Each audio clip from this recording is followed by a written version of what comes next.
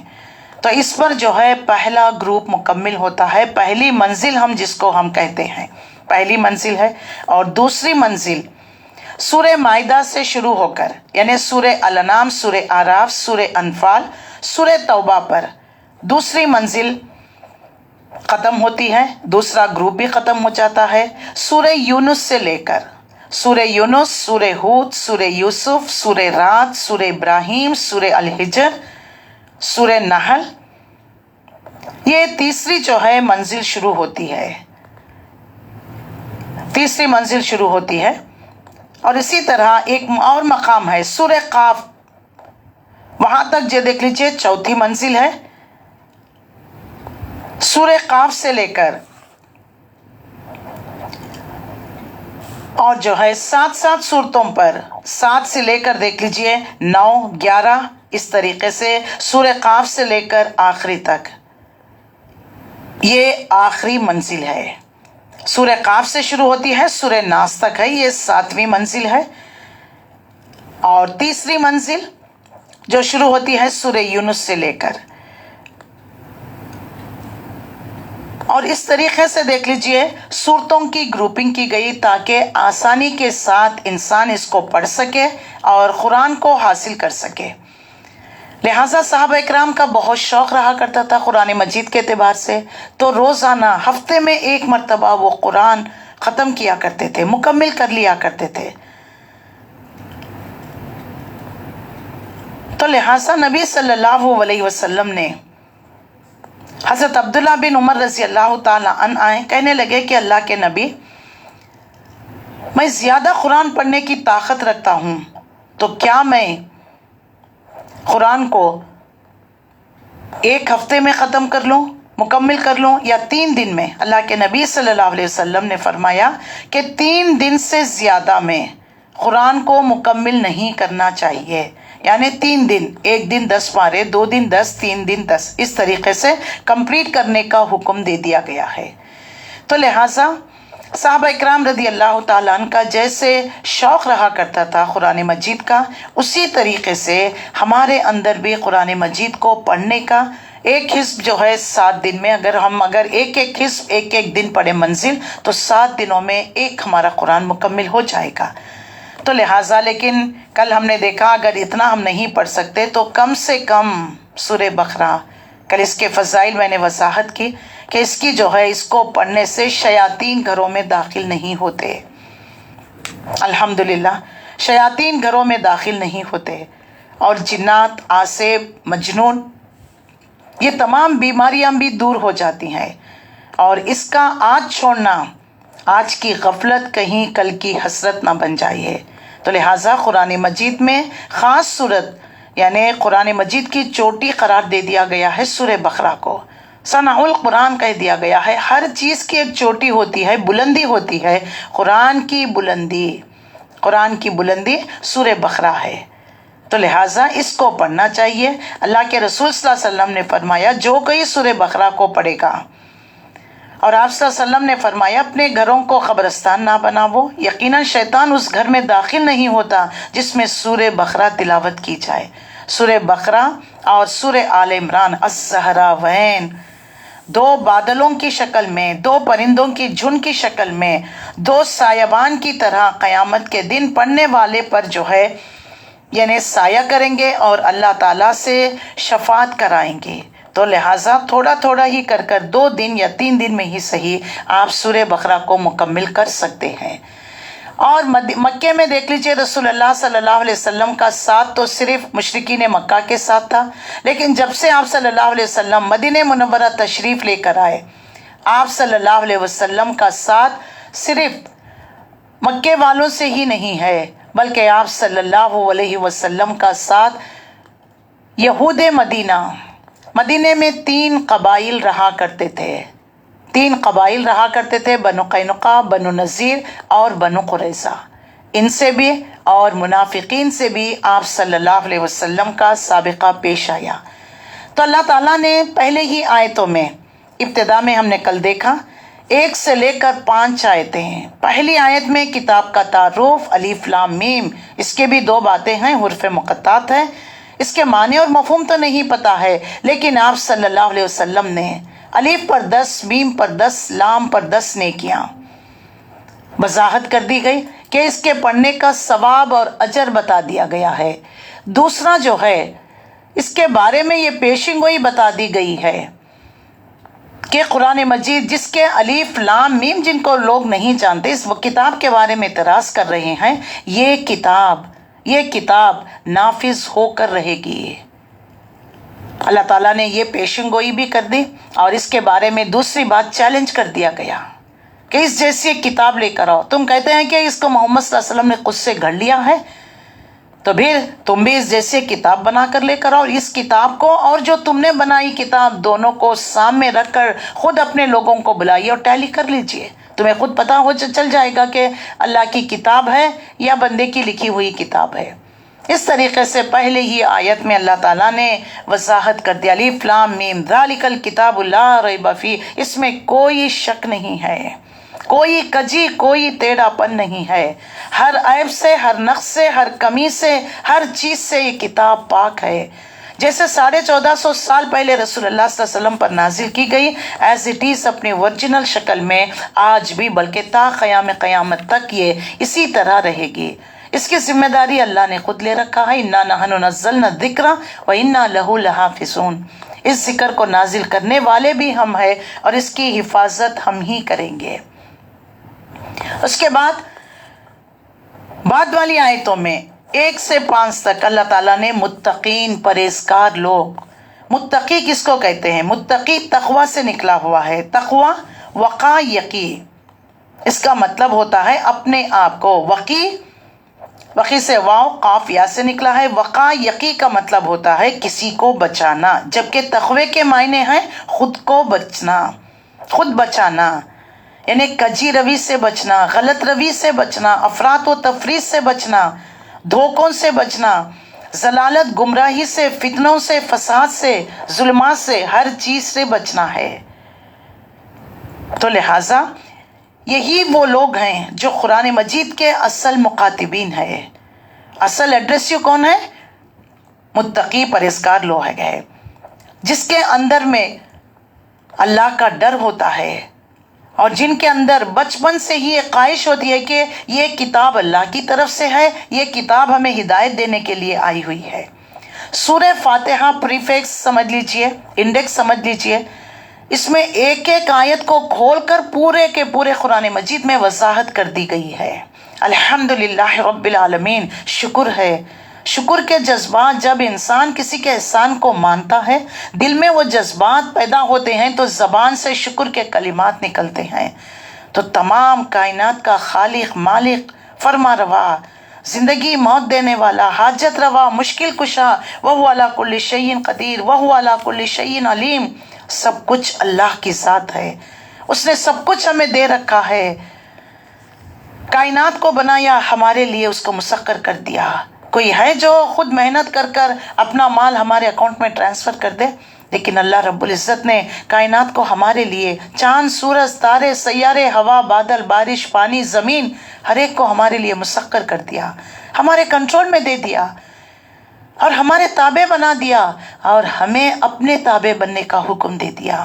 یہ کائنات بنی ہمارے لیے اور ہم بنائے گئے اللہ کی عبادت کے لیے۔ وَمَا خَلَقْتُ الْجِنَّ وَالْإِنسَ إِلَّا لِيَعْبُدُونَ، ہم نے جن اور انس کو اس لیے پیدا کیا تاکہ وہ ہماری بندگی کرے، عبادت کرے۔ عبادت کا مطلب کیا ہے؟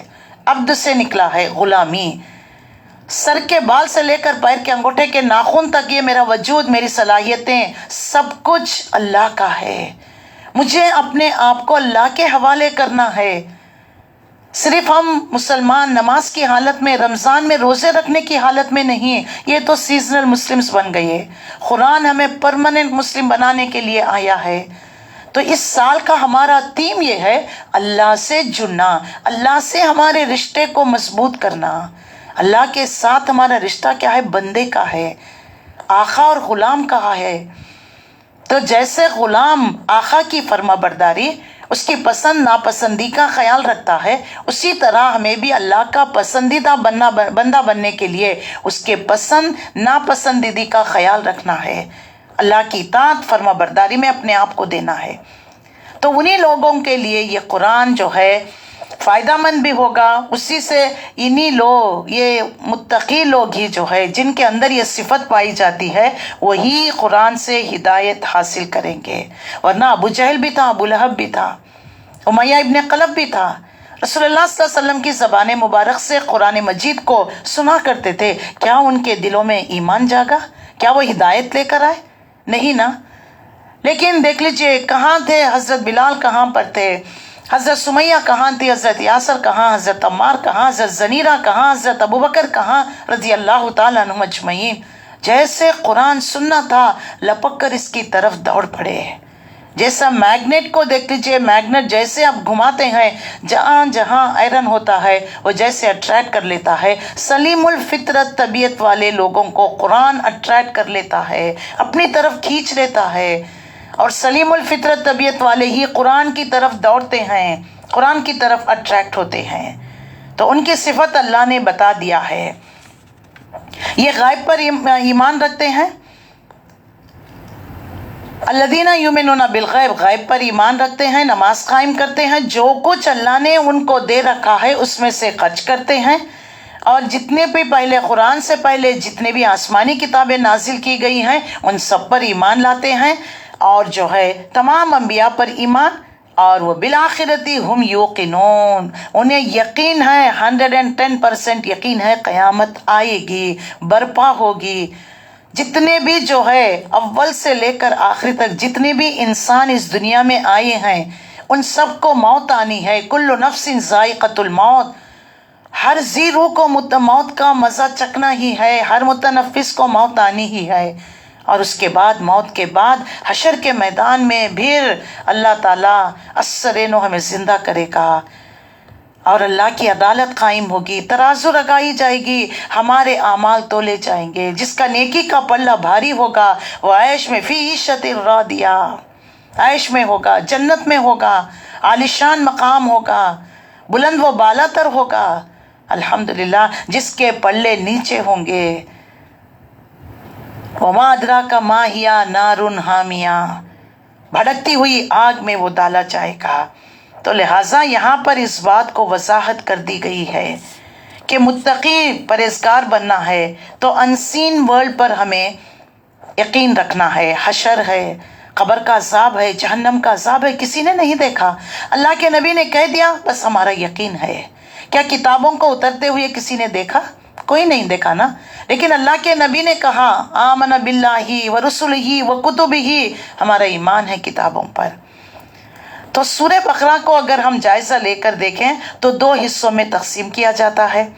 اس اعتبار سے یہاں پر دیکھ لیجئے اس سورہ کو ڈاکٹر اسرار رحمت اللہ علیہ نے سورۃ الامتین بھی کہا، یعنی 2 امتوں کی صورت ہے۔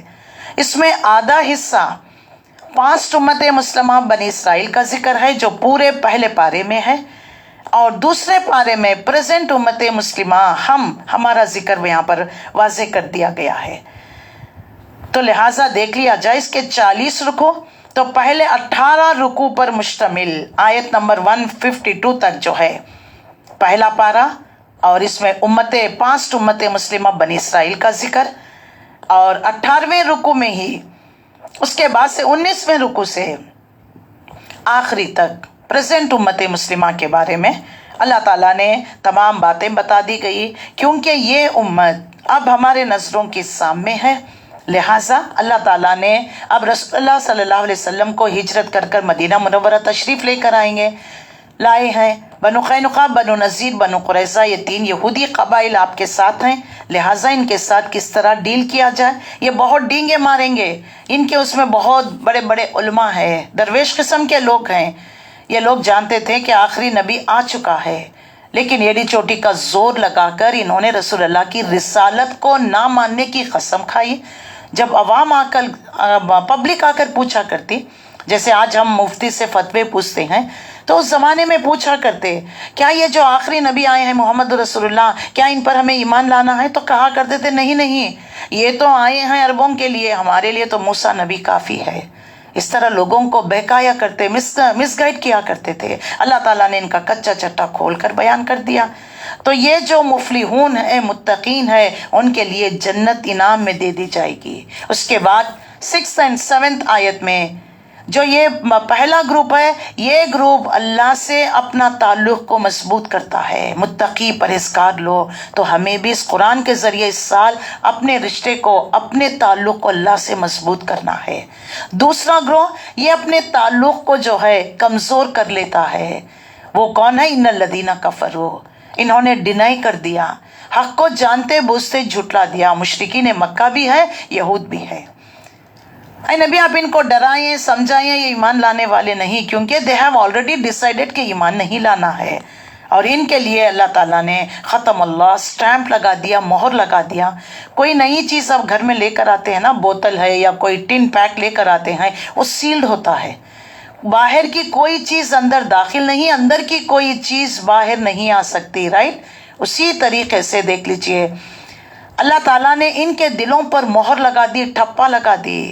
نہ رسول اللہ صلی اللہ علیہ وسلم کی بات، نہ اسلام سے انہوں نے فائدہ، نہ قرآن سے کوئی فائدہ اٹھایا، گویا کہ ان کے دلوں پر ٹھپا پڑ گیا۔ ختم اللہ علی قلوبہم وعلی سمعہم، ان کے کانوں پر، وعلی ابصارہم غشاوہ، ان کے آنکھوں پر پردے پڑ گئے ہیں۔ وَلَهُمْ عَذَابٌ عَظِيمٌ، یہ عذاب عظیم کے مستحق ہو چکے ہیں۔ اللہ اکبر۔ تیسرا گروپ، حالانکہ اللہ نے یہاں پر مینشن تو نہیں کیا کہ یہ جو ہے منافق ہیں، لیکن ان کے جو ہے صفات بیان کر دی گئی، ان کے کیریکٹرز بیان کر دیے گئے۔ وہ جو ہے کیا ہے، اس میں دیکھ لیجئے 8ویں آیت سے لے کر 16 آیت تک اللہ تعالیٰ نے پورے ان کے بارے میں وضاحت کر دی۔ دیکھو یہ مسلمان گروپ میں ہی رہتے ہیں، کہیں منافق کا مطلب یہ مت سوچئے کہ یہ تو رسول اللہ کے زمانے میں تھے، یہ کوئی دوسرے گروپ کے ہوں گے، نہیں، یہ مسلمانوں میں سے ہی ہوتے ہیں۔ ان کے اندر نبی صلی اللہ علیہ وسلم نے ان کی خصلتیں بیان کر دی۔ آپ صلی اللہ علیہ وسلم نے فرمایا جن کے اندر یہ 3 خصلتیں پائی جاتی ہیں وہ منافق ہے۔ بات کریں تو جھوٹ بولے، امانت میں خیانت، وعدہ کرے تو وعدہ خلافی۔ ایک اور جگہ آپ صلی اللہ علیہ وسلم نے ان کی بات کو وضاحت کی کہ ان کی 4 صفت میں سے چوتھی، جب بھی لڑائی جھگڑا ہو گالی گلوچ پر اتر آتے ہیں۔